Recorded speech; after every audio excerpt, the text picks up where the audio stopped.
December 29th, 2006, the last working day of the year.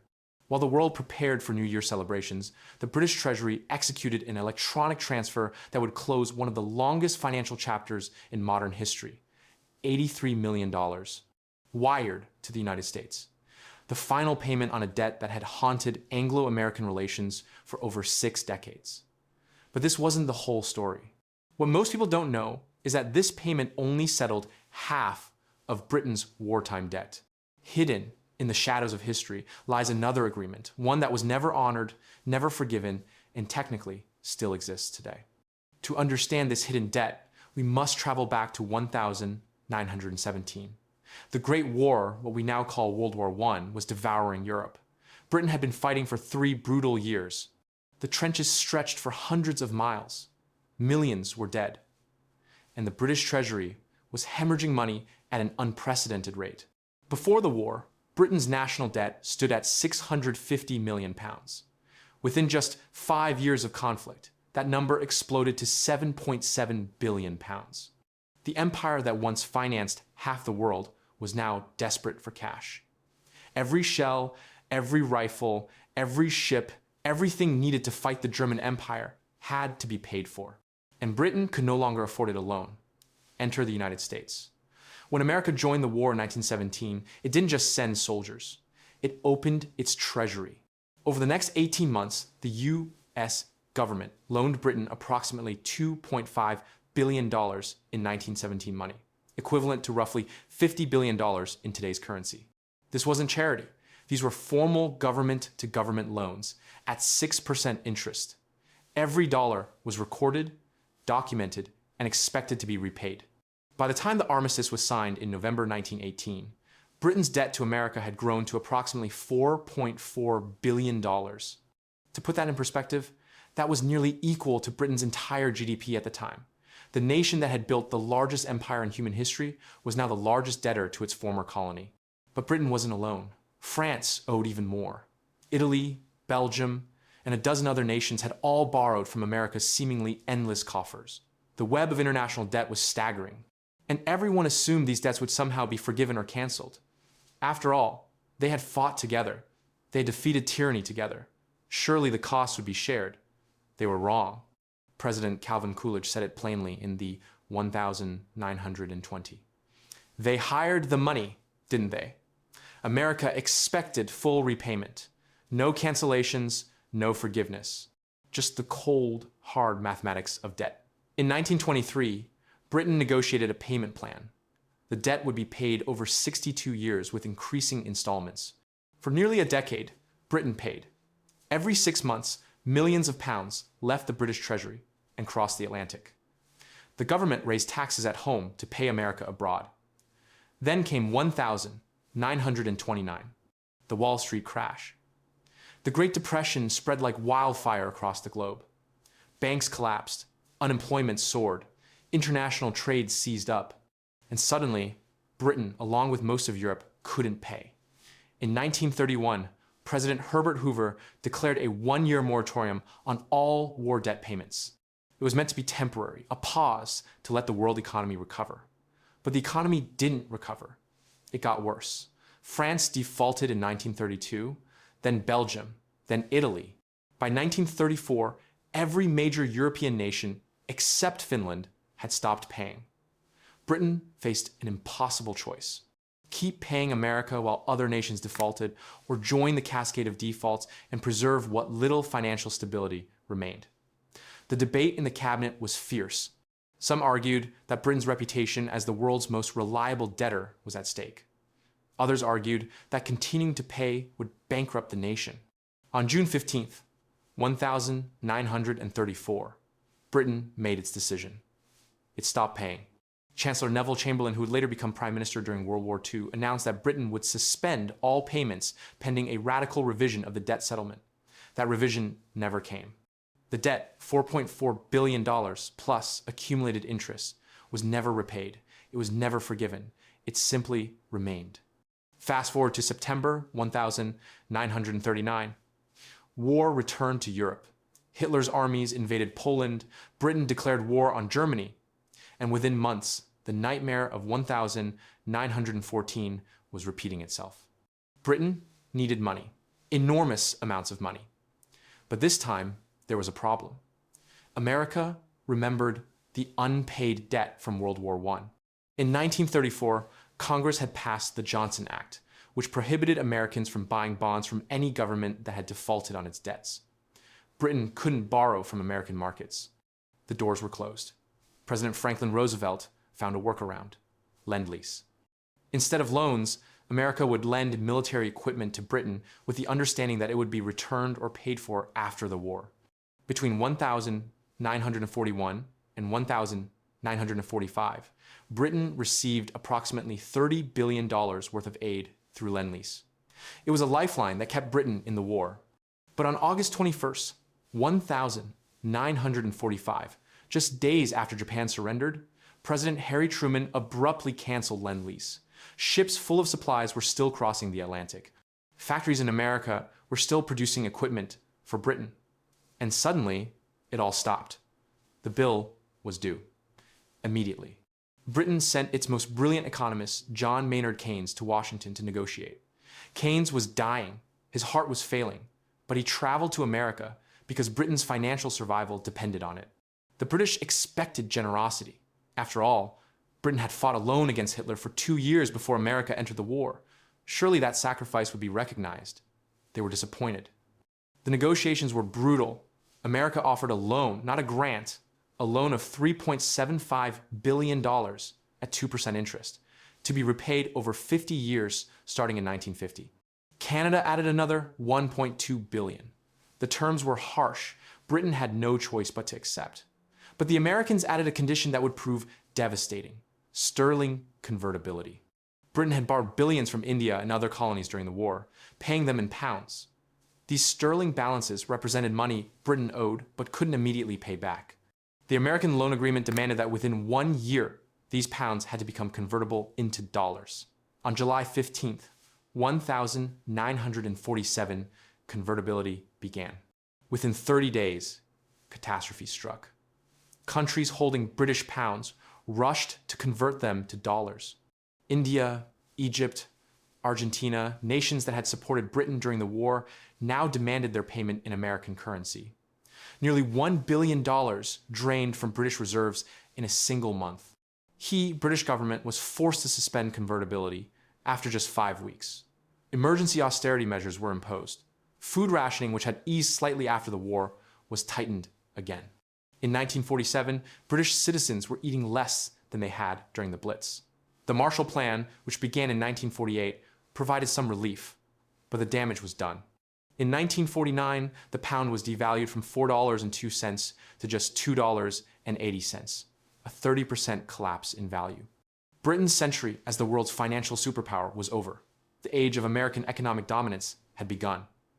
But Britain kept its word. Starting in 1950, the payments began. Every 6 months, millions flowed from London to Washington.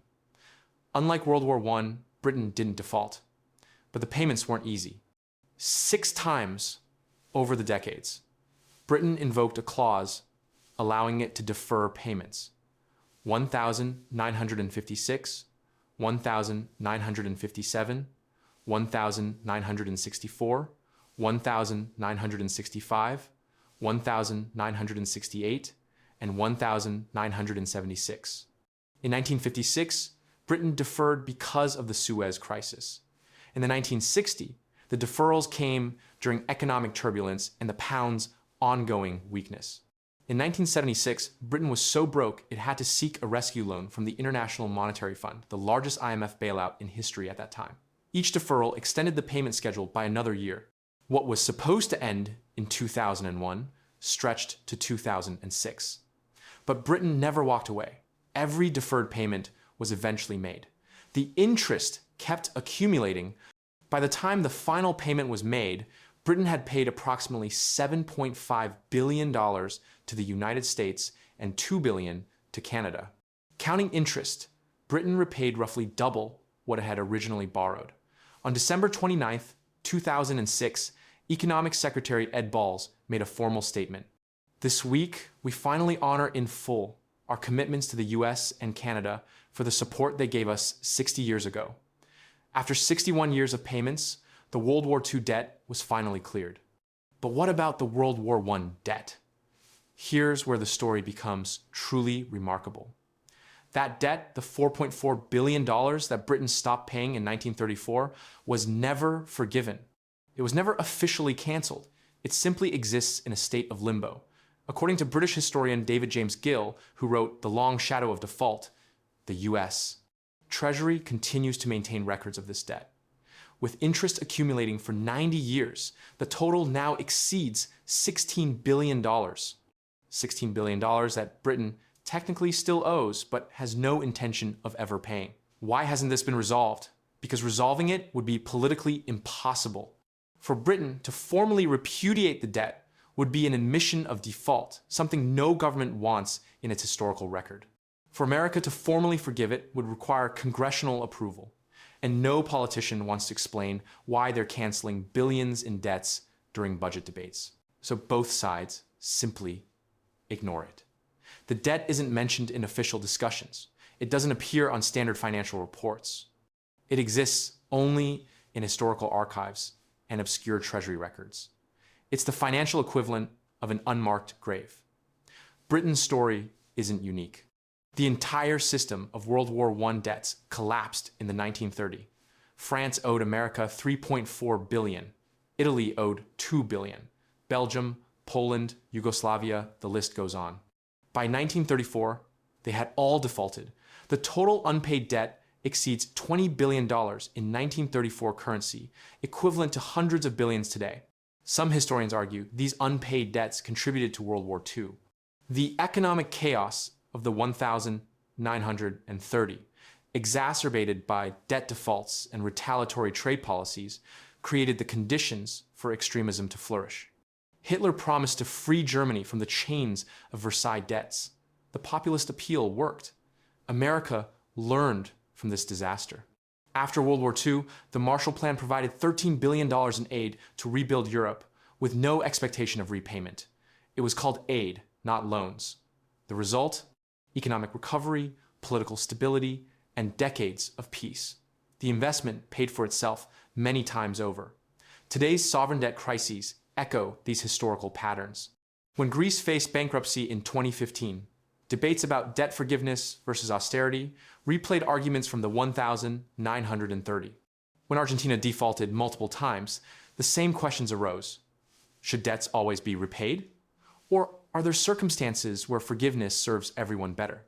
The unpaid World War I debt has been called the elephant in the room of Anglo-American relations. Britain and America speak of their special relationship, the alliance that defeated fascism, won the Cold War, and continues today. Yet buried in that relationship is this unresolved financial ghost. During negotiations for the World War II loan, American negotiators repeatedly referenced Britain's World War I default. It made Congress suspicious. It reduced the loan amount. It added stringent conditions. The ghost of 1934 haunted every discussion.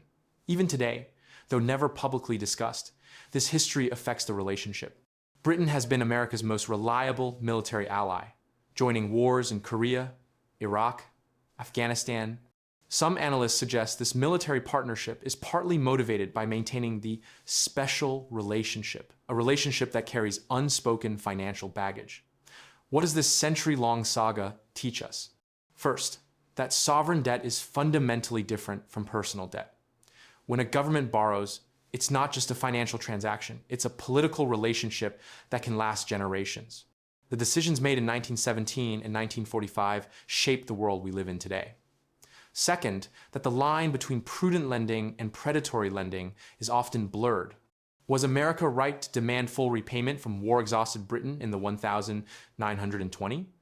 Or did those demands contribute to the economic collapse that enabled Hitler? Reasonable people still disagree. Third, that debt forgiveness isn't weakness. Sometimes it's practical necessity. The Marshall Plan succeeded precisely because it didn't create a new debt crisis. The World War I debts failed precisely because they did. And fourth, that financial memory is long. The decisions made in 1934 to default on World War I debts still technically matter 90 years later. The debt that Britain stopped paying before most people alive today were born remains on the books, accumulating interest, a testament to how difficult it is to truly close financial chapters. So when you hear about the special relationship between Britain and America, remember this hidden history. Remember that beneath the diplomatic smiles and military cooperation lies a financial relationship that spans a century. A relationship that includes not just what was paid, but what wasn't. Not just agreements honored, but agreements abandoned. The World War II debt, paid in full, 2006, after 61 years of payments totaling billions. The World War I debt, unpaid since 1934, accumulating interest, existing in official limbo, never discussed, never resolved, theoretically exceeding $16 billion today. 2 world wars, 2 debts, one paid with decades of sacrifice, one simply forgotten. Or perhaps, more accurately, deliberately ignored by both parties because addressing it would be too complicated, too embarrassing, too expensive. This is the hidden agreement that no one talks about. The debt that shaped a century but exists only in dusty archives and obscure historical accounts.